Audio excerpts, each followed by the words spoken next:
महीनों में कार्तिक का महीना और वनस्पतियों में तुलसी, ये दोनों मुझे प्रिय है। जो भी मनुष्य तुलसी को जल देता है और उस पर मेरी कृपा जो है सदैव बनी रहती है। और जो भी मुझे तुलसी पत्र डाल करके भोग लगाता है मैं उसे प्रेम से स्वीकार करता हूँ। और तुलसी के पत्ते के बिना मैं किसी भी प्रकार का भोग जो है स्वीकार नहीं करता। हे देवी, एक प्राचीन समय की बात है कि एक मध्य देश था। उस मध्य देश में एक श्याम शर्मा नाम का एक वैश्य अपनी पत्नी के साथ जो है निवास करता था। इस वैश्य के पास किसी भी चीज की कोई कमी नहीं थी। ईश्वर की कृपा से इसके पास सब प्रकार से सुख ऐश्वर्य थे। किंतु इस वैश्य को एक बहुत बड़ा दुख प्राप्त था। सब कुछ होने के बाद भी यह दुखी रहता था। कोई धन की कमी नहीं थी, कोई समृद्धि की कमी नहीं थी, लक्ष्मी सदा विराजमान रहते थे, लेकिन यह फिर भी दुखी रहता था क्योंकि इसके कोई संतान नहीं थी। संतान न होने के कारण यह बड़ा दुखी जीवन व्यतीत कर रहा था, हमेशा दुखी रहा करता था। और इस वैश्य ने संतान प्राप्ति के लिए कई वैद्यों के पास जा करके इसने उपाय भी जो है उनसे पूछ लिया। बहुत से वैद्यों ने इसको उपाय बतलाया। इसने जो है दान धर्म भी इतना कर लिया संतान प्राप्ति के लिए, बहुत दान किया, बहुत धर्म, बहुत पुण्य कर्म कर लिए। अनेक प्रकार के वैद्य भी इसने बुलवा लिए ताकि संतान की प्राप्ति हो जाए। और उसने जो है अनेक प्रकार के उपचार भी करवाए, किंतु फिर भी उसको कोई संतान नहीं हो सकी। सो हे सत्यभामा, फिर एक दिन वह वैश्य भ्रमण करता हुआ महामुनि वशिष्ठ जी से मिलने के लिए उनके आश्रम पर पहुंच गए। जब वशिष्ठ मुनि के आश्रम पर पहुंचा, मुनि वशिष्ठ जो है श्याम शर्मा का स्वागत करने लगे। क्योंकि धनवान था, समृद्धिवान था, इसका स्वागत किया, कुशल मंगल पूछी। तब यह श्याम शर्मा जो है मुनि वशिष्ठ से कहता है कि हे मुनिवर, आप अंतर्यामी हैं, संत हैं, सन्यासी हैं, मैं बड़ा दुखी हूँ। भ्रमण करते करते मैं आपके पास पहुँच चुका और मुझे जो है संतान न होने का बड़ा दुख है। मेरी कोई संतान नहीं और संतान के बिना मेरा उद्धार कैसे होगा। मैंने संतान प्राप्ति के लिए अनेक उपाय कर दिए, बड़े से बड़े मैंने दान कर दिए, बड़े से बड़े मैंने यज्ञ कर दिए, मैंने किसी चीज़ की कोई कमी नहीं छोड़ी और अनेक प्रकार के वैद्यों को बुलवा करके अनेक उपाय मैंने करवा लिए, लेकिन मुझे संतान की प्राप्ति नहीं हो रही। इतना सब कुछ करने पर भी मैं दुखी हूँ और ये दुख मेरा जो है दूर नहीं हो रहा है। कृपया करके आप ही बतलाइए कि मुझे जो है किस कारण से पुत्र की प्राप्ति होगी। मैं ऐसा कौन सा उपाय करूं जिससे मुझे संतान की प्राप्ति हो जाए। क्या मुझसे जाने अनजाने में कोई ऐसा पाप हो गया है, मैंने कोई ऐसा पाप कर लिया जिस पाप का प्रायश्चित मुझे जो है इस जन्म में भोगना पड़ रहा है। कौन सा मैंने ऐसा कर्म कर लिया जिस पाप के कारण आज मुझे संतान की प्राप्ति नहीं हो रही। धन की मेरे पास कोई कमी नहीं है, किसी चीज की कमी नहीं है, मेरे दुख है तो संतान का दुख है। न जाने उस जन्म में क्या पाप मैंने किए हुए हैं जो इस जन्म में मुझे यह सब भोगना पड़ रहा है। आज वह ऋषि वशिष्ठ जी ने ध्यान लगाया और ध्यान लगाते हुए अपनी दिव्य दृष्टि से श्याम शर्मा के पूर्व जन्म के बारे में इन्होंने जान लिया। सब ज्ञान प्राप्त हो गया कि इसने पूर्व जन्म में ऐसा कौन सा कर्म किया था।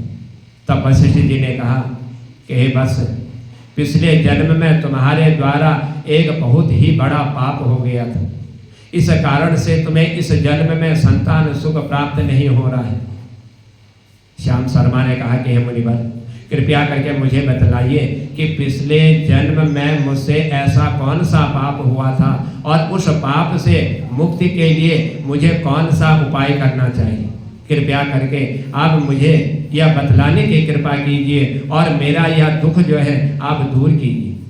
मैंने बहुत उपाय कर लिए लेकिन मेरा दुख दूर नहीं हो रहा है। अब आपने दृष्टि डाल दी मेरे पूर्व जन्म के पापों पर, जो मैंने घोर पाप किया हुआ उस पाप का प्रायश्चित कैसे होगा, मेरा दुख कैसे दूर होगा और मुझे संतान की प्राप्ति कैसे होगी। वशिष्ठ जी ने कहा कि हे बस, पिछले जन्म में तुमने जो अपराध किया था उसी विषय में मैं तुम्हें सुनाता हूँ। पहले श्रवण कीजिए, किस अपराध के कारण तुम्हें यह दुख प्राप्त हो रहा, तुम संतानहीन हो रहे हो। उस अपराध को पहले आप श्रवण कीजिए जो तुमने पिछले जन्म में किया था। पिछले जन्म में तुम एक अहंकारी वैश्य थे, तुम्हारा जन्म धनवान और सुदृढ़ कुरूप कुल में प्राप्त हुआ था। तुमने पिछले जन्म में एक गाय को जो है अत्यंत दुख दिया था। उस गाय को दुख देने के ही कारण आज तुम दुख प्राप्त कर रहे हो। एक दिन एक गाय और भूख और प्यास से व्याकुल होकर के जब तुम्हारे द्वार पर आई थी, किंतु तुमने उस गाय को ना तो रोटी खिलाई, ना चारा खिलाया और ना ही उसे तुमने जल पिलाया। इतना ही नहीं, तुमने बड़ी ही निर्दयता से उस गाय को अपमानित करके घर से तुमने जो है भगा दिया। उस गाय ने अभी अभी बछड़े को जन्म दिया था और भूख से व्याकुल होने के कारण वह गाय वहीं पर जो है मूर्छित होकर के गिर पड़ी और उस दिन वह अपने बछड़े को दूध नहीं पिला पाई। इसीलिए इस गाय ने तुम्हें श्राप दिया था और उसी श्राप के कारण तुम्हारी ऐसी दुर्दशा हुई है। गाय ने कहा था कि इस जन्म में तुमने जो है मेरे इस बछड़े को जन्म दिए हुए और मुझ माँ को तुमने जो है अन्न और जल से वंचित किया। अन्न नहीं दिया, जल नहीं दिया और तुम अगले जन्म में जब तुम्हारा जन्म होगा तुम भी जो है संतानहीन होगे, तुम्हें संतान की प्राप्ति नहीं होगी। ये श्राप जो है उस गाय ने तुमको दिया था। तो वशिष्ठ जी की बात सुन करके श्याम शर्मा को बड़ा दुख प्राप्त हुआ। अब विचार करने लगा कि मैंने अपने उस जन्म में ये कौन सा इतना भयंकर पाप कर दिया। जो गाय मेरे द्वार पर आई थी, जिस गाय को रोटी देनी थी, मैंने उसको रोटी ना देकर अपमानित कर दिया। और जिसने अपने बच्चे को जन्म दिया था, जो भूख प्यास से व्याकुल थी, आज वशिष्ठ जी के मुख से अपने उस अपराध को सुन करके इसको बड़ा दुख प्राप्त हुआ। और वह स्वयं जो है अपने को कोसते हुए कहने लगा कि हाथ जोड़ करके मैंने यह कौन सा ऐसा पाप कर दिया उस जन्म में, जो उस जन्म का मुझे यह फल आज भोगना पड़ रहा है। एक बेचारी दुखी गौ माता की सेवा नहीं कर पाया, मैंने बहुत बड़ा पाप अपराध किया हुआ है और उसी का दंड मुझे जो है भोगना पड़ रहा है। श्याम शर्मा आज वशिष्ठ जी से कहते कि हे मुनिवर, मुझे बहुत बड़ा मेरे द्वारा जो अपराध हुआ है, अब मैं इस पाप का प्रायश्चित कैसे करूं, मेरा यह पाप जो है कैसे दूर होगा, मैं कौन सा ऐसा कर्म करूं जिस कर्म के द्वारा मेरा यह पाप दूर हो जाए। दान कर दिए, पुण्य कर दिए, बड़े बड़े यज्ञ कर दिए और बड़े बड़े वैद्यों को मैंने बुलवा दिया, लेकिन इनके द्वारा किए हुए कर्म से भी मुझे कोई लाभ प्राप्त नहीं हुआ। आप ही बताइए, क्या मुनिवर हैं, संत हैं, जब आपने इतना सब कुछ मेरे पूर्व जन्म के बारे में बतला दिया, अब मुझे जो इस अपराध से मुक्ति प्राप्त का साधन भी बतलाइए, मुझे मार्गदर्शन कीजिए। मैंने जो पाप किया है उससे मुक्ति का कोई तो उपाय अवश्य होगा जिससे मुक्ति प्राप्त हो जाएगी और मेरा यह पाप जो है दूर हो जाएगा। मैं अपना सब कुछ दे करके उस पाप का प्रायश्चित करूँगा।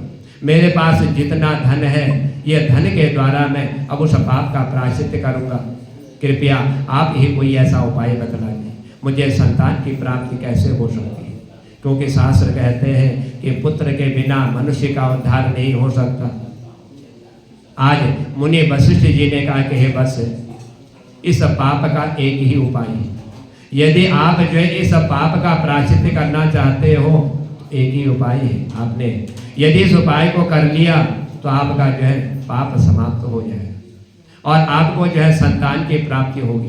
तुम पुत्र प्राप्ति के लिए पुत्रेष्टि नाम का एक यज्ञ होता है, उस यज्ञ को करो और इसी यज्ञ का फल स्वरूप तुमको जो है संतान की प्राप्ति हो जाएगी, क्योंकि यह यज्ञ जो है पुत्रेष्टि यज्ञ के नाम से ही यह विख्यात है। यही जो है संतान को देने वाला है। इस यज्ञ के संपन्न करके तुम ब्राह्मण को भोजन कराओ, वस्त्र और गाय का दान करो, तभी तुम्हें इस पाप से मुक्ति मिलेगी। श्याम शर्मा वशिष्ठ जी को धन्यवाद देते हुए कहता है कि हे मुनिवर, आपका कोटि कोटि धन्यवाद है। आपके कहे अनुसार अवश्य ही मैं पुत्रेष्ठ यज्ञ करूंगा और ब्राह्मणों को गायों का दान करूंगा। इतना कह करके श्याम शर्मा जो है शीघ्रता से अपने घर लौट आए। सब श्री कृष्ण भगवान सत्यभामा से कहते कि हे सत्यभामा, घर आकर के उसने अपनी पत्नी को सारी यह हकीकत सुनाई जो वशिष्ठ ऋषि ने उनको बतलाया था। यह सुन करके फिर इन दोनों ने जो पुत्रेष्ठ यज्ञ उन्होंने बतलाया था उस यज्ञ को करने की तैयारी करने लगे।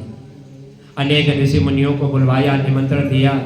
श्याम शर्मा पुत्रेष्ठ यज्ञ को संपन्न करने के लिए बड़े बड़े विद्वानों को इसने बुलवाया और उन ऋषियों और ब्राह्मणों को आज जो है उस यज्ञ के द्वारा इस सोम शर्मा ने बहुत सा दान पुण्य की, गायों का दान की और यज्ञ के संपन्न होने के पश्चात और यज्ञ की अग्नि जब प्रकट हुई और उस श्याम शर्मा से कहती है कि हे श्याम शर्मा, आज तुम्हारा यज्ञ जो है सफल हो गया।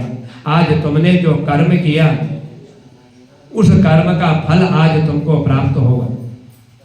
आज तुमने इतना बड़ा पुत्रेष्ठ नाम का यज्ञ करके इन ऋषियों को, ब्राह्मणों को तुमने दान दिया हुआ है, इसका फल तुम्हें अवश्य ही प्राप्त होगा। आज यज्ञ तुम्हारा संपन्न हो गया है। तुम्हें पुत्र की प्राप्ति के लिए यह यज्ञ किया था, इसीलिए तुम्हें मेरी कृपा से जो है एक पुत्र की प्राप्ति होगी, किंतु तुम्हारे पुत्र की आयु केवल 18 ही वर्ष की होगी।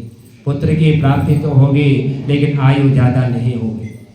इतना उस अग्नि ने प्रकट होकर के आज इस वैश्य को जो है यह सब कुछ बतला दिया और 18 वर्ष समाप्त होने के पश्चात जो है तुम्हारे पुत्र की मृत्यु हो जाएगी। इतना कह करके अग्निदेव अंतर्ध्यान हो गए। पुत्रेष्ठ यज्ञ करके और अग्निदेव से पुत्र का वरदान प्राप्त करके वह श्याम शर्मा बड़ा प्रसन्न हुआ, लेकिन दुख भी इसको बहुत प्राप्त हुआ, क्योंकि श्याम शर्मा ने सोचा था पुत्र ना होने से अच्छा है कम आयु वाला पुत्र ही ठीक है। फिर वह पहले की तरह अपने कार्य में लग जाता, अपने राज्य के जो भी कार्य होते हैं उन कार्यों को करता है। श्री कृष्ण भगवान ने कहा कि हे सत्यभामा, इस तरह से जब उसको 18 वर्ष की आयु तुम्हारे पुत्र की होगी, इतना कह करके जब अग्निदेव चले गए, उनकी यह बात सुन करके इसको सुख भी प्राप्त हो रहा था और दुख भी प्राप्त हो रहा था। इसलिए हे राजन, हे सत्यभामा, कि एक समय उसी यज्ञ के कारण और अग्नि के उन वचनों को श्रवण करते हुए कुछ दिनों के पश्चात उसकी पत्नी जो है उसने गर्भ को धारण किया। श्याम शर्मा ने पुत्र के जन्म से पूर्व किए जाने वाले जो भी संस्कार होते हैं वह सब इसने संपन्न किए और फिर उसे एक अत्यंत सुंदर जो है एक पुत्र की प्राप्ति हुई। यह बालक बड़ा ही तेजस्वी दिखाई दे रहा था। श्याम शर्मा ने पुत्र के जन्म के बाद किए जाने वाले जितने भी कर्म थे वह संस्कार उसके करवाए और पुत्र को गुरुकुल में शिक्षा प्रदान करने के लिए भेज दिया। आज श्याम शर्मा का पुत्र जैसे जैसे बड़ा होने लगा, इधर श्याम शर्मा को अत्यंत चिंता सताने लग गई, क्योंकि 18 वर्ष में उसकी मृत्यु बतलाई थी अग्निदेव ने। आज समय व्यतीत होता उसका पुत्र जो है 16 वर्ष की आयु को पार कर चुका था और श्याम शर्मा को उसने अपनी पत्नी से कहा कि अब हमें जो है अपने पुत्र का विवाह कार्य जो है संपन्न कर देना चाहिए, क्योंकि 16 वर्ष की आयु इसकी हो चुकी है, अब इसका विवाह कर देना चाहिए। यह सोम शर्मा ने आज अपनी पत्नी से कहा। तब कृष्ण भगवान ने कहा कि हे सत्यभामा, हमारा पुत्र अब जो है विवाह के योग्य हो गया है। श्याम शर्मा ने कहा कि उसके विधि विधान के अनुसार जो है हमारे पुत्र की आयु केवल जो है 18 वर्ष की है और 18 वर्ष के पश्चात हमारा यह पुत्र जो है मृत्यु को प्राप्त हो जाएगा, इसलिए 16 वर्ष की इसकी आयु हो चुकी है तो इसके विवाह कार्य संपन्न कर देना चाहिए और 2 वर्ष इसके फिर जो है शेष रहेंगे जीवन व्यतीत करने के, उसके बाद जो है इसकी मृत्यु हो जाएगी। इसीलिए हमें इसका विवाह करके किसी कन्या के जीवन को जो है बर्बाद नहीं करना चाहिए। यह जो है सोम शर्मा की पत्नी अपने पति से कह रही, जब 2 वर्ष इसके शेष रह गए, इसकी मृत्यु होनी है, तो हम दूसरी कन्या का जीवन क्यों बर्बाद करें कि उसके साथ उसका विवाह कार्य करें। और इस प्रकार जब उसको 2 वर्ष बाद ही जो है विधवा हो जाना है, उसके पति की मृत्यु हो जानी है, उस जीवन में अनेक कष्ट सहन उसको करने पड़ेंगे। श्याम शर्मा की पत्नी नहीं मानी, वह अपने पुत्र का विवाह होता हुआ देखना चाहती थी, लेकिन श्याम शर्मा की पत्नी कहती है कि हे नाथ, कुछ भी हो, मैं अपने पुत्र को अविवाहित मरते हुए नहीं देख सकती हूँ। हमारे पास किसी भी चीज की कहीं कमी नहीं है। हमारे पुत्र बनो इस संपत्ति को प्राप्त करके सुखी जीवन व्यतीत करेंगे। इसीलिए अब आप संकोच ना करें, चिंता न करें, हमारे पुत्र के लिए एक सुंदर कन्या की खोज करें। और अपनी पत्नी के मन के आगे आज श्याम शर्मा कुछ नहीं बोल पाया। और फिर जो है इसने अपने पुत्र के विवाह के लिए कन्या की खोज करनी प्रारंभ कर दी। सो हे राजन, यह एक अत्यंत गरीब एक वैश्य उसके पास पहुंचा, उसकी कन्या के साथ अपने पुत्र का विवाह करने के लिए। वह बहुत ही गरीब वैश्य था। सो हे राजन, जब यह वैश्य आज अपने पुत्र के विवाह करने के लिए उसे पुत्री मांगने के लिए गया, तो अपने पुत्र का विवाह की बात जब इसने करी तो दोनों में विवाह की बात जो है संपन्न हो गई। आज इसने जो है बड़े विधि विधान के अनुसार अपने पुत्र का विवाह कार्य भी जो है संपन्न कर दिया। श्याम शर्मा को बहू का नाम जो है सुभद्रा था। यह अत्यंत गुणवान और चरित्रवान और पतिव्रता स्त्री थी। यह अपने पति की मृत्यु की बात को नहीं जानती थी। सुभद्रा नित्य अपने सास ससुर और अपने पति की सेवा किया करती थी। यह सभी के साथ बड़े प्रेम से रहती, कभी किसी की जो है आज्ञा का उल्लंघन नहीं करती थी। और इसने अपनी मधुर वाणी और एकाज कुशल से सबके मन को जीत लिया था। हे सत्यभामा, इस प्रकार से अब जो है 2 वर्ष शेष रह चुके थे। 2 वर्ष शेष होने के बाद जो है अब इसकी पति की मृत्यु जो है निकट आने वाली थी, जो अग्निदेव ने इस वैश्य को बतलाया था। आज 2 वर्ष जब शेष बचे थे और फिर वह जो है समय भी निकट आ गया जब श्याम शर्मा के पुत्र की मृत्यु होने वाली थी। आज श्याम शर्मा को बड़ा भय लगने लगा, बड़ा दुख होने लगा, क्योंकि समय बहुत निकट आ चुका था। सोचा मैंने इसका विवाह तो कर दिया, लेकिन अब जो है इसकी मृत्यु निकट आ रही है।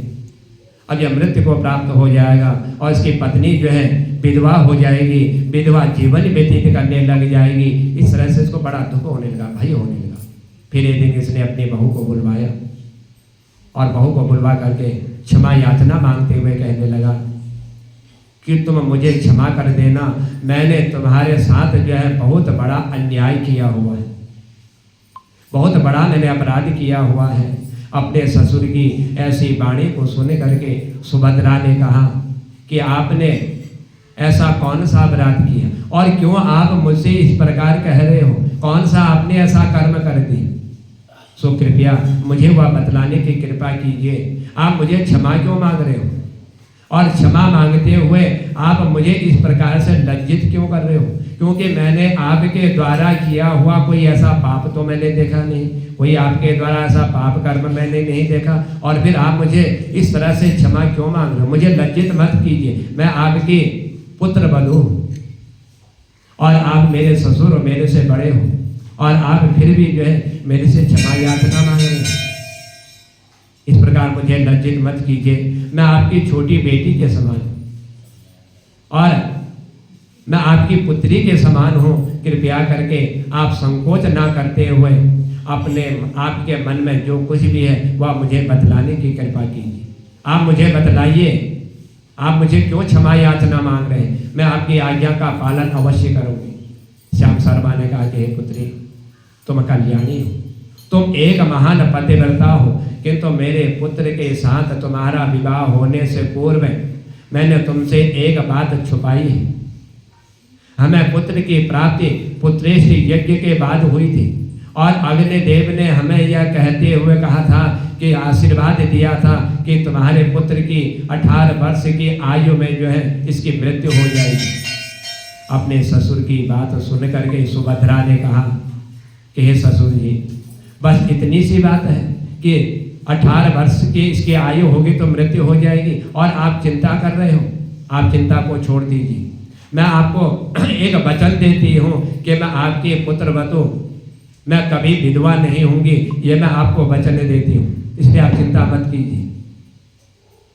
जिसके द्वारा आप ये चिंता कर रहे हो उसी की मृत्यु का मैं तुम्हें वचन दे रही हूँ कि मैं आजीवन कभी भी विधवा नहीं होंगी। इसलिए आप चिंता छोड़ दीजिए, सब कुछ त्याग दीजिए और पहले की तरह अपना जीवन व्यतीत कीजिए। आपके पुत्र के प्राणों की मैं रक्षा करूँगी। आप बस मुझे एक दीपक, एक जल का घड़ा और एक गाय ला करके दे दीजिए। ये 3 चीज़ आप मुझे दे दीजिए और इन्हीं 3 चीज़ों के द्वारा मैं कभी विधवा नहीं हूँ। आप सब कुछ छोड़ दीजिए। याद आ गया आज वैश्य को, जिस गाय को ये मांग रही है, मैंने द्वार में आए हुए गाय का अपमान किया, मैंने गाय को रोटी नहीं खिलाई, मैंने गाय को जल नहीं पिलाया, वह भूखी प्यासी थी, बच्चे को जन्म दिया था। आज मेरी पुत्री जो है, मेरी कुलवधू मुझसे गाय लाने के लिए कह रही है और उस गाय के द्वारा कहते हैं कि मैं कभी भी आजीवन जो है विधवा नहीं होंगी, मैं तुम्हारे पुत्र के आयु को बढ़ाऊंगी, बस 3 दिन ला करके मुझे दीजिए, मेरे पति के प्राणों की रक्षा इन्हीं से होगी। आज सुभद्रा की बात सुन करके श्याम शर्मा को बड़ा आनंद हुआ। वह कहने लगा कि हे बहू, जैसे तुम्हारी इच्छा हो मैं तुम्हें यह सब चीज ला करके देता हूँ। इतना कह करके आज श्याम शर्मा ने अपनी बहू को 3 चीजें ला करके दे दी।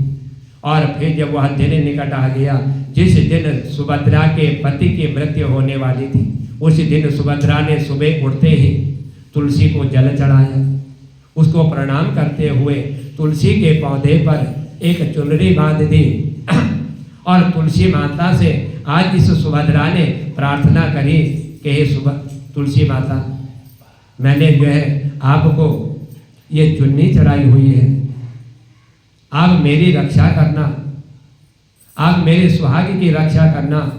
और फिर इसने जो है सुबह के समय में यमराज का एक दूत जो है श्याम शर्मा के पुत्र को के प्राण को लेने के लिए जब उनके घर पर यह विराजमान हुआ, जैसे ही वह घर में उसने प्रवेश करने लगा और इधर जो है सुभद्रा ने तुलसी को एक चुन्नी उड़ाई थी, तब तुलसी के पौधे ने उसे रोक लिया और कहा कि हे यमदूत, इस घर में निवास करने वाले स्त्री ने मुझे जो है ये चुन्नी उड़ाई हुई है और मुझे जल देती है, मेरे पेड़ में यह दीपक जलाती है, इसलिए तुम्हारा इस घर में प्रवेश करना वर्जित है। इसलिए कहते कि जिस घर में तुलसी की पाटिका होती है, तुलसी की फुलवारी होती है, उस घर में यम के दूत प्रवेश नहीं करते। आज सुभद्रा ने वही काम किया, उस तुलसी के पौधे को कन्या की तरह पूजती थी, उसी चुन्नी उड़ाने के कारण तुलसी ने आज यम के दूत को अंदर जाने से रोक दिया। तब श्री कृष्ण भगवान सत्यभामा से कहते हैं कि हे सत्यभामा, इतना कह करके तुलसी ने यमराज के दूतों को जब रोका तो तुलसी ने यमराज के उन दूतों को घर में जाने से जब रोक दिया तो दूत जो है भयभीत हो करके सुभद्रा के पति के प्राण लिए बगैर ही यमपुरी लौट करके चले गए।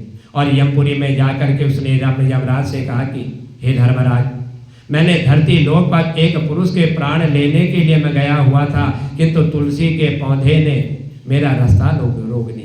उस तुलसी के पौधे का कारण मैं घर में प्रवेश नहीं कर पाया। इस कारण यमराज को बड़ा क्रोध आ गया। फिर उसने जो है अन्य 2 दूतों को बुलवाया और कहा कि तुम श्याम के शर्मा के घर में सायंकाल के समय में तुम जाना और जा करके उसके प्राणों को लेकर के आना। यह आज जो है यमराज ने अपने दूसरे दूतों को बुलवा करके आदेश दे दिया। और जब ये पहुँचे सायंकाल के समय और तुलसी का वह पौधा जो है उस सुभद्रा के उस आंगन में जो है उस समय सो रहा और सोते हुए उस तुलसी के पौधे को जब तुम देखोगे तो तुरंत ही जो उसके पुत्र के प्राणों को लेकर के तुम आ जाना। ये आज यमराज ने जो है आदेश दे दिया अपने दूतों को और कहा कि शाम के ही समय जाना, क्योंकि तुलसी सो रही होगी। तुम उसके पति के प्राण लेकर के यमलोक चले आना। फिर सायंकाल के समय यमराज ने 2 दूतों को सुभद्रा के घर में इनको भेज दिया।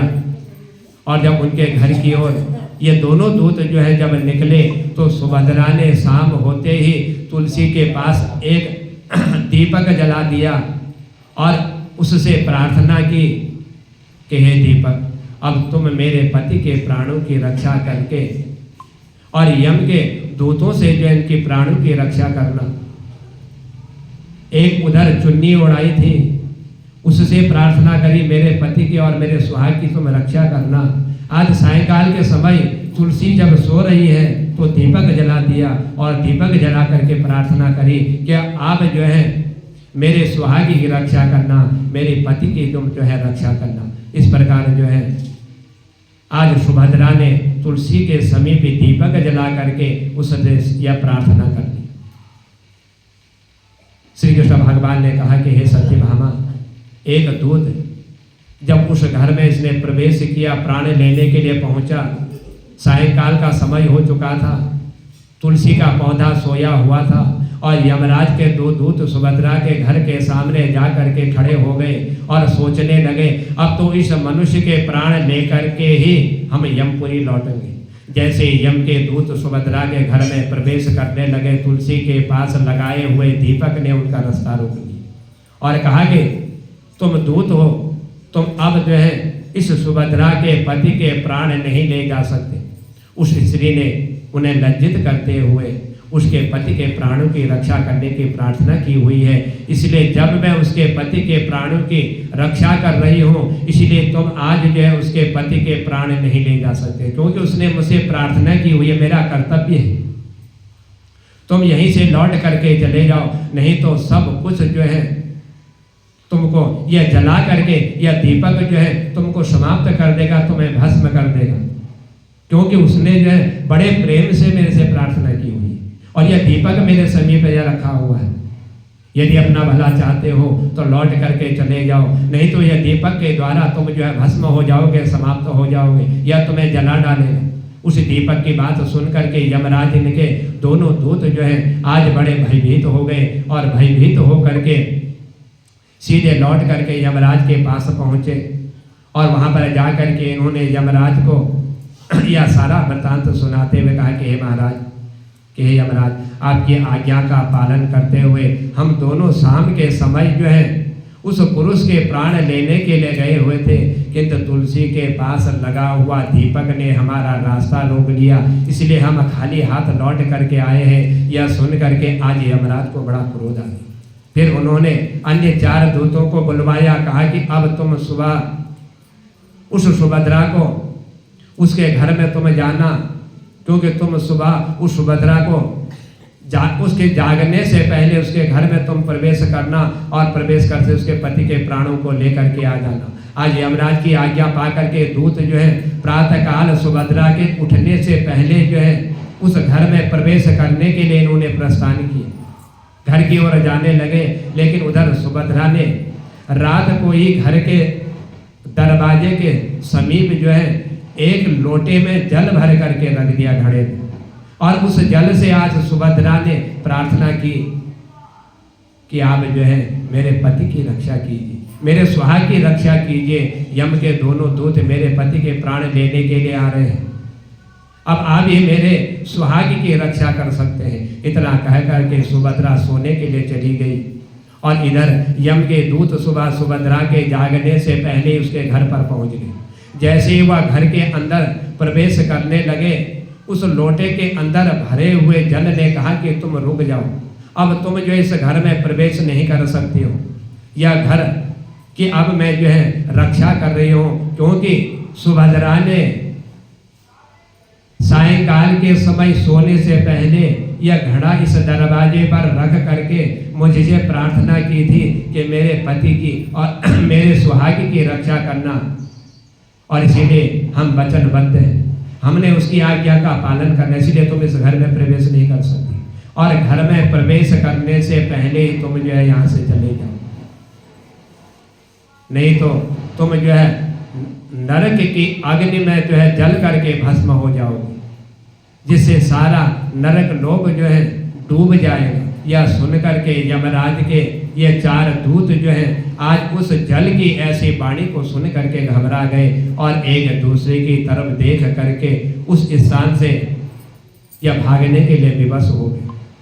ये सभी यम के दूत आज यम के पास लौट करके पहुंचे और कहने लगे कि हे धर्मराज, आपकी आज्ञा का पालन करने के लिए हम चारों सुबह सुभद्रा के जागने से पहले ही उसके पति के प्राण लेने के लिए पहुंच गए थे, किंतु सुभद्रा के घर के बाहर रखे हुए जल के लोटे ने आज हमारा मार्ग रोक लिया और इसी कारण से हम जो है उसके घर में प्रवेश नहीं कर पा रहे।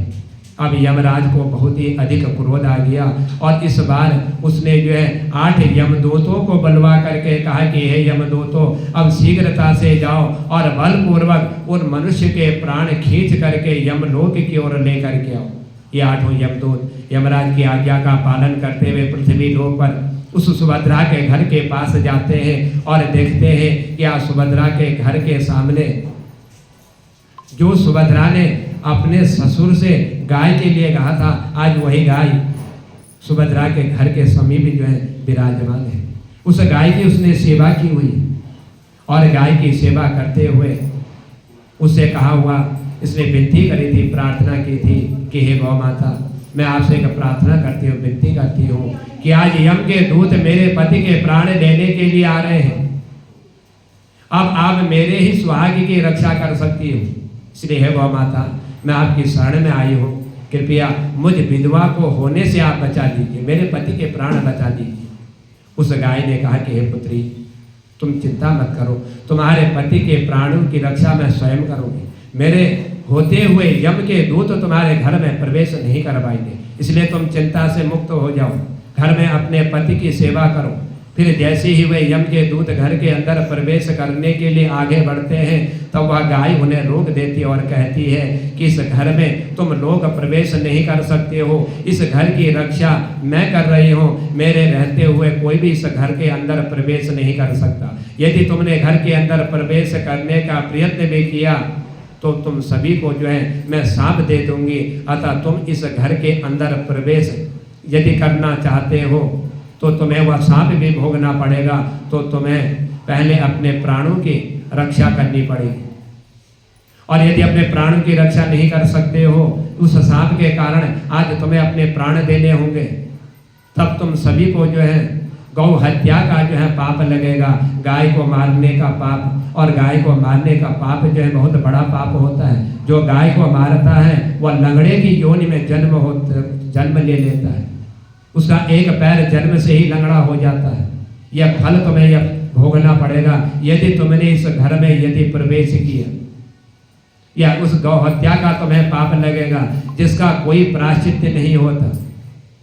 वहां पर उपस्थित सभी यमदूत गाय के द्वारा सांप दिए जाने के बात सुन करके भयभीत हो गए। वे जानते थे कि गाय के द्वारा दिए गए सांप से कोई मुक्ति प्राप्त नहीं कर सकता, और गौ हत्या के तो संसार का सबसे जघन्य अपराध है, या महापाप है जिसका कोई प्रायश्चित नहीं है। इसीलिए ये सभी वहाँ से लौट करके यम के पास चले गए और यमपुरी जाकर के यमदूतों ने यमराज को जो है सारा वृत्तांत सुनाया और कहा कि हे धर्मराज, उस सुभद्रा के पति के प्राणों की रक्षा जो है एक गाय उनके दरवाजे पर खड़ी होकर के कर रही है। पहले तुलसी पर चढ़ाई हुई उस चुन्नी ने रक्षा करी, दूसरे जो है दीपक ने उसके पति के प्राणों की रक्षा करी, और तीसरे दरवाजे पर रखे हुए जल के लोटे ने उसके पति के प्राणों की रक्षा करी, और आज जो है दरवाजे के बाहर बंधी हुई गाय ने उसके पति के प्राणों की रक्षा करी। कहा कि एक गाय ने हमको जो है अंदर जाने से रोक दिया था, इतना ही नहीं, उसने हमसे इतना तक कहा कि यदि तुमने घर के अंदर प्रवेश किया तो मैं तुम्हें श्राप दे दूंगी और तुम्हें गौ हत्या का पाप लगेगा जिसका कोई प्रायश्चित नहीं है। और हम जो है उस पाप का सामना नहीं कर पाए, हमको शांति नहीं मिली। उन यमदूतों की बात सुन के यमराज आज जो है आग बबूला हो गए, बड़े क्रोधित हो गए और सोच गया यमराज ने कि अब इन सब के द्वारा जब उसके प्राण नहीं लिए जा रहे हैं, आज स्वयं जो है यमराज भैंसे पर सवार होकर के पृथ्वी लोक की ओर यह निकल गए। और यमराज अपने भैंसे पर सवार होकर के उस सुभद्रा के घर के पास जाने के लिए जब यह व्याकुल हुआ, उसके दरवाजे पर जब यह पहुंच जाता है तो यमराज ने उसके घर के सामने उसको खड़ा हुआ देख करके आज सुभद्रा जो है बड़ी भयभीत हो गई और जल्दी से आकर के यमराज के चरण स्पर्श करके उन्हें नमस्कार करने लग गई और उनकी स्तुति करने लग गई कि हे यमराज, आप तो तीनों लोगों के प्राणियों की जो है रक्षा करने वाले और उन प्राणियों पर कृपा करने वाले आप महान देवता हो। इस संसार के स्मरण समस्त प्राणियों के पाप और पुण्य का लेखा जोखा आप अपने पास रखते हो। हे न्याय के देवता, हे धर्मराज, मैं सत्य धर्म का पालन करने वाली पतिव्रता स्त्री हूँ। मैं आपके को बारंबार दंडवत प्रणाम करती हूँ, कृपया करके मुझे आशीर्वाद दीजिए। इस तरह से आज सुभद्रा जो है यमराज के चरणों में जब गिर करके प्रार्थना करने लगी, इतने सुंदर उसने आज जो है यमराज की स्तुति करी। सुभद्रा के द्वार के द्वारा आज ये जो स्तुति की हुई थी, इस स्तुति को सुन करके यमराज अत्यंत प्रसन्न हुए और उन्होंने जो है बिना सोचे समझे अनजाने में किसने मेरी महिमा गाई है, मेरा स्वागत किया है, और तुरंत यमराज ने कह दिया कि सदा सुहागन रहो।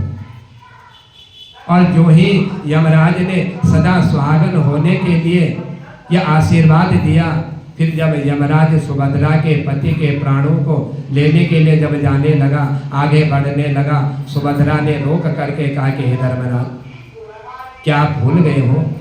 क्या आपको स्मरण नहीं है कि अभी अभी तो आपने मुझे वरदान दिया था, आशीर्वाद दिया था सदा सुहागन रखने का, और फिर आप मेरे पति के ही प्राण लेकर के जा रहे हो? इससे तो आपका आशीर्वाद झूठा साबित हो जाएगा।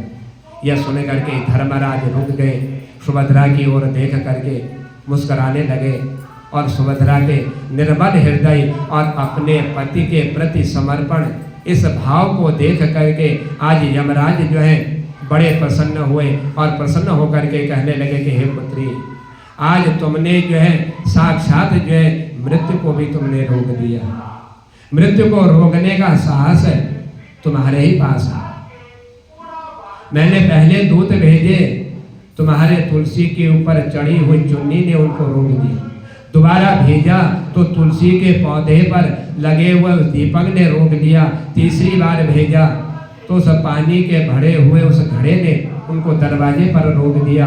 और चौथी बार स्वयं गाय ने आकर के तुम्हारे पति की रक्षा करी और मेरे दूतों को तुमने रोक दिया। तुम जो है बड़ी भाग्यशाली और धनवान हो। आज तुमने जो है मुझे भी अपने पति के प्राणों को ले जाने के लिए तुमने भी मुझे रोक दिया। मुझे आज तुम्हें जो है साक्षात इस मृत्यु को ही जो है तुमने पराजित कर दिया। मैं तुम्हारे पतिव्रत धर्म से अत्यंत प्रसन्न हूँ, इसीलिए अब मैं तुम्हारे पति के प्राण को छोड़ करके मैं जा रहा हूँ। तुम्हारी जो भी मनोकामना हो वह तुम मुझसे मांग लो, मैं तुम्हें अवश्य ही प्रदान करूँगा।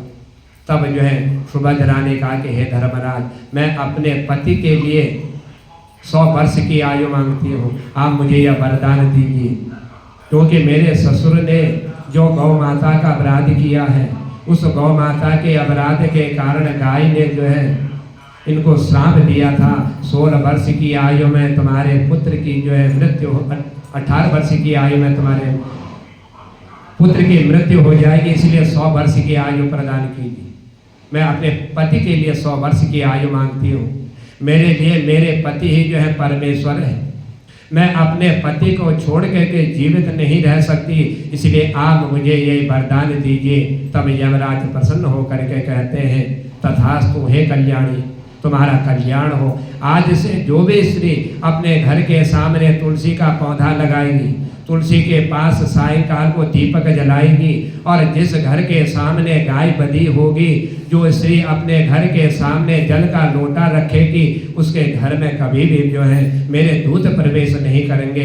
इतना कह करके आज यमराज उस स्थान से या अंतर ध्यान हो गए, अपने स्थान की ओर चले गए। तब भगवान श्री कृष्ण ने सत्यभामा से कहा कि हे सत्यभामा, यही मेरा सबसे बड़ा प्रेम है, भगवान को जल चढ़ाना, दीपक जलाना, इसी में मैं सबसे प्रसन्न रहता हूँ। जो सायंकाल दीपक जलाता है, प्रातः समय तुलसी को जल देता है, उनसे मैं बड़ा प्रसन्न हो जाता हूँ। और जो प्रेम पूर्वक भोग लगा करके तुलसी का पत्ता उसमें डाल देते हैं, उस भोग को भी मैं जो है बड़े प्रेम से जो है स्वीकार कर लेता हूँ। आज सुभद्रा ने अपने पतिव्रत धर्म का पालन करते हुए अपने पति के मृत्यु को भी टाल दिया है। इसलिए जो भी स्त्री अपने घर के सामने तुलसी का पौधा लगाती है, रोज शाम को तुलसी को जो है दीपक जलाती है, उनके घर में मृत्यु प्रवेश नहीं करेगी। जिस घर के सामने गाय बंधी होगी, उस घर में कभी दुख और दरिद्रता प्रवेश नहीं करेगी। जो स्त्री अपने घर के सामने जल से भरा हुआ लोटा रखेगी, उसके घर में कभी शोक नहीं होगा।